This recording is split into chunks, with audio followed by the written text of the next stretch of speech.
আমার মতো কিস্তি চালানো এমন অত্র এলাকাতে আসেনি স্যার। তাই তো জানি বুঝলাম না বাগুম কুম্বালা।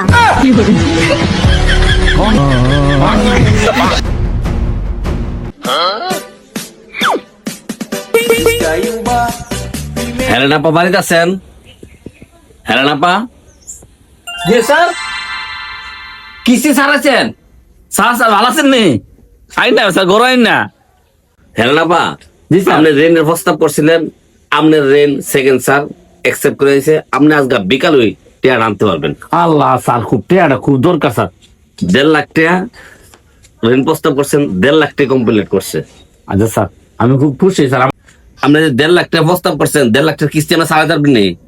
কত টাকা আইবো আপনি জানেন? আপনার কিতা আছে, একটা ছোট একটা ঘর আছে, আপনি পারবেন নি? স্যার কি করে 1.5 লাখ টাকা কিস্তি চালাতে পারতাম না? লাখ লাখ টাকা যদি আমার জামার অনেক জানি বিপদে পড়ছি দিকে আমরা টেয়ারা লইতাছি। আমরা দেখেন কিস্তি কত সুন্দর করে আমি চালাই। আমার মতো কিস্তি চালানো এমন অত্র এলাকাতে আসেনি স্যার। আপনি কিস্তি রয়ে যান। হ্যাঁ, আম্মা আম্মা আমরা কিস্তি দিছি না। পুত্রে দি বাজা বিহালে সন্ধ্যা সন্ধ্যা বিহালে যাইতে গেছে। কোনো দিছে না। বিকালে চেক টানতাম কইছে গিয়া। বিকেলে কইছে হ্যাঁ। তাহলে এত রাইতে জানি বুঝলাম না বাগুম কুম্বালা।